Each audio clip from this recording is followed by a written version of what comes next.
Hello friends, मैं नीरज कुमार, आपका अपना यूट्यूब चैनल यूट्यूब में आपका स्वागत है। जैसा कि पिछले वाले क्लास में यानी पिछले वाले वीडियो में हम लोग सिनोनिम्स के बारे में जाने थे, उसी प्रकार से आज हम लोग एंटोनिम का भी सेशन स्टार्ट करने वाले हैं, है ना। और चलिए, एंटोनिम्स का मतलब होता है विलोम शब्द। आप लोग इससे परिचित होंगे, है ना। विलोम शब्द का मतलब होता है उल्टा शब्द। कौन सा शब्द? उल्टा शब्द। आइए, हमारा फर्स्ट वर्ड मीनिंग क्या चीज है? एक्सेप्ट। एक्सेप्ट का मतलब स्वीकार करना। अगर जो मान लिया जाए कोई भी व्यक्ति किसी भी चीज को हमको देता है, उसे हम क्या करते हैं? स्वीकार कर लेते हैं। अगर जो नहीं लेना मन रहेगा तो क्या करेंगे बच्चे? रिजेक्ट कर देंगे। क्या कर देंगे? रिजेक्ट कर देंगे। बात आई समझ में?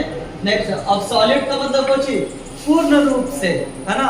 अगर जो आपके पास कुछ भी सामान हो वो पूरी तरह से, अगर कोई बच्चा अगर तुमसे पेन मांगे, है ना, अगर जो तुम्हारे पास दो ही रहे तो क्या बोलोगे? मेरे पास लिमिट है, बस दो ही है कि नहीं। अगर जो बहुत सारे हैं तो क्या बोलोगे? अब्सोल्यूट, मेरे पास पूरा है, बहुत सारा है, तुम क्या कर सकते हो? इसको ले सकते हो, है कि नहीं। यानी अब्सोल्यूट का मतलब पूर्ण और लिमिटेड का मतलब लिमिट चीज। एडमायर का मतलब होता है प्रशंसा करना। क्या करना बच्चे? प्रशंसा करना।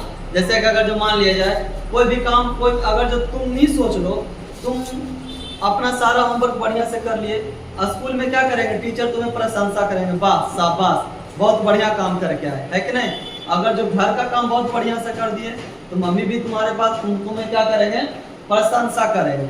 उसका उल्टा फिर करेंगे, अगर जो काम का तुम गड़बड़ी कर दिया, है कि नहीं, तो किसी चीज को तोड़ दिया, फोड़ दिया, तो फिर क्या करेंगे? डिस्पैच, है ना। क्या करेंगे? डिस्पैच करेंगे, प्रशंसा नहीं करेंगे, है कि नहीं। अलाइव का मतलब क्या होता है बच्चे? जीवित। जैसे हम तुम दुनिया में जितने भी चीज है ना, जीते हैं और क्या करते हैं? मरते हैं, है कि नहीं। तो अलाइव का मतलब जीवित, और डेड का मतलब क्या होता है बच्चे? तो मृत्यु, मर जाना। अब सुनेंगे एंशिएंट का मतलब होता है प्राचीन। प्राचीन का मतलब बहुत पुराना। प्राचीन का मतलब कैसा? बहुत पुराना। अगर जो आइए हम लोग आज की बात करेंगे तो मॉडर्न, है कि नहीं। हम लोग भी बोलते हैं भाई हम लोग मॉडर्न जमाने के आदमी है कि नहीं। प्राचीन नहीं, एंशिएंट नहीं है। तो प्राचीन का मतलब, एंशिएंट का मतलब होता है बहुत पुराने, और प्राचीन का मतलब होता है प्राचीन का मतलब होता है एंशिएंट, और मॉडर्न का मतलब होता है आधुनिक, आज का चलता वाला चीज। अबस्टेन का मतलब होता है अलग रहना, है ना। अबस्टेन का मतलब क्या होता है? अलग रहना। और परस्यू का मतलब साथ में रहना या साथ साथ। अब्सेंस का मतलब बच्चे अनुपस्थिति। अब्सेंस का मतलब क्या चीज? अनुपस्थिति। और प्रेजेंस का मतलब उपस्थिति। एबॉलिश का मतलब उन्मूलन करना। क्या करना? उन्मूलन करना। अब बात सुने, उन्मूलन करना का मतलब क्या चीज? सर्च करना, है कि नहीं। अब मान लिया जाए अभी मोबाइल पे किसी भी चीज को सर्च करते हो कि बहुत सारा मोबाइल तुम्हें खरीदना है, बहुत सारा मोबाइल होगा, उन्मूलन करेंगे, सर्च करेंगे। लेकिन अगर जो कोई भी हमें मोबाइल पसंद पड़ जाए तो क्या करेंगे? एकदम कंफर्म कर दीजिए उसको, तो कंफर्म हो गया, है ना। अब नॉर्मल का मतलब होता है असामान्य। असमान, है ना। असमान का मतलब कोई चीज जो सबसे अलग हो, असामान्य, है ना। क्या बोलेंगे उसको? नॉर्मल। एक्टिव का मतलब सक्रिय, और इनएक्टिव का मतलब अक्रिय। एक्वायर्ड का मतलब होता है मुक्त करना, पूरी तरह से क्या कर देना? छोड़ देना। और कॉन्विक्ट का मतलब होता है पकड़ लेना, जब्त कर लेना, है ना। एडवांटेज का मतलब क्या होता है बच्चे? लाभ। और डिसएडवांटेज का मतलब हानि। चलिए आइए एक बार फिर से हम लोग रिपीट कर लेते हैं। एक्सेप्ट का क्या होगा बच्चे? रिजेक्ट। अब्सोल्यूट का लिमिटेड। एडमायर का डिस्पैच। अलाइव का डेड। एंशिएंट का मॉडर्न। अबस्टेन का परस्यू।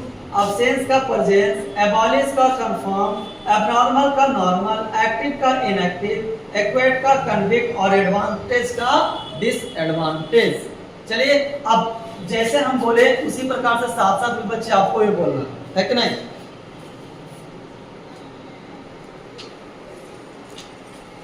चलिए बच्चे आगे, है ना। अबंडन का मतलब छोड़ देना। क्या कर देना? छोड़ देना, है ना। आप सिनोनिम में भी देखोगे तो अबंडन वर्ड का मैंने यूज किया है। अबंडन का मतलब क्या कर देना? छोड़ देना। तो रिटेन का मतलब क्या करना? कब्जे में किए हुए रहना, है कि नहीं। एक वर्ड आता है एलियन। एलियन का मतलब क्या होता है बच्चे? विदेशी। विदेशी का मतलब क्या चीज? जो हमारे देश के नहीं है, किसी दूसरे देश के हैं, उन्हें हम लोग क्या बोलते हैं? विदेशी। या तो हम लोग किसी दूसरे देश में चल जाएंगे तो उनके लिए हम लोग बन जाएंगे विदेशी, है ना। और नेटिव का मतलब होता है स्वदेशी, अपने देश का। नेक्स्ट है अटेंशन का मतलब सावधान। अटेंशन का मतलब क्या करना, सावधान, है कि नहीं। आप देखे होगे रेलवे स्टेशन गए होगे तो बोलता होगा अटेंशन प्लीज, है ना। आप क्या करें, सावधान हो जाएं। इसलिए भाई क्योंकि ट्रेन आने वाली है, आपको पहले से क्या करता है, अलर्ट करता है अटेंशन होने के लिए, है ना। तो इन अटेंटिव का मतलब कुछ होता है असावधान हो जाना। अट्रैक्ट का मतलब क्या होगा दोस्त, आकर्षित करना। अट्रैक्ट का मतलब क्या, आकर्षित करना। और रिपेयर का मतलब क्या, तो विकर्षित करना हो जाएगा। नेक्स्ट अटैक का मतलब आक्रमण करना। क्या कर देना, आक्रमण। बोला कि अगर जो मान लिया जाए कोई सैनिक होता है, दुश्मन सैनिक पे क्या करते हैं, आक्रमण कर देते हैं, है कि नहीं, तो अटैक कर देते हैं। डिफेंड का मतलब क्या होता है, आक्रमण नहीं करना।